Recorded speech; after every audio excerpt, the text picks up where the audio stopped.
النهاردة هنعمل أكلة جميلة وسهلة وبسيطة، وتابعوا معايا التفاصيل والطريقة. هنعمل الطريقة بنفس الخطوات.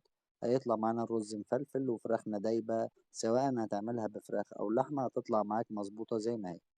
هنبتدي بالخطوات. عندنا هنجيب رز أصفر بسمتي، والبهارات بتاعتنا بهارات مشكلة وكركم وكمون وكزبرة وبابريكا، وعندنا الفراخ بتاعتنا غسلينها كويس وحاطين عليها فلفل أسود وملح وطماطم متقطعة وبصل متقطع، بصلة بالكتير.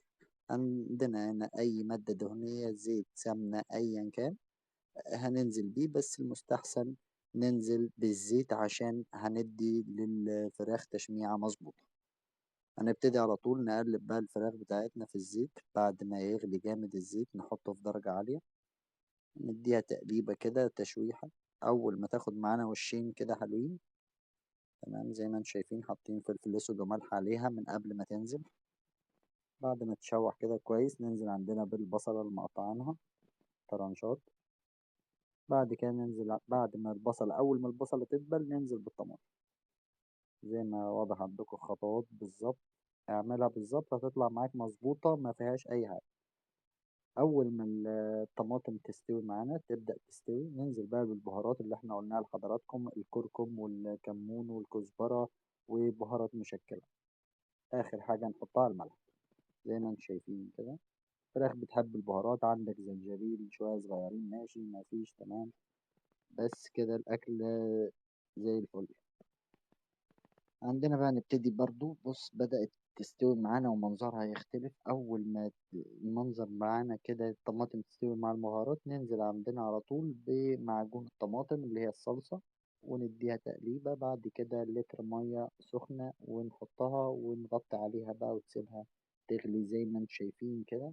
أول ما الفراخ تستوي سوا كامل ننزل عندنا بالرز المغسول. هنجيب الرز نغسله مش هننقعه، زي ما انتم شايفين كده رز مغسول غسلة مظبوطة ينزل.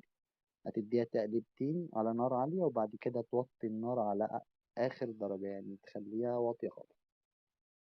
زي ما واضح معاكم في الصورة بدأت يعني تستوي، وهنسيبها على مهلها. وادي التفاصيل بتاعتها بالظبط واحدة واحدة والنار هادية. الرز بدأ يفلفل معانا والفراخ طبعا دايبة زي ما انتم شايفين كده. دي كانت الطريقة. يا ريت تدعمونا بلايك واشتراك للقناة. ولو عجبتكم الطريقة دي طريقة اسمها رز أحمر بالفراخ.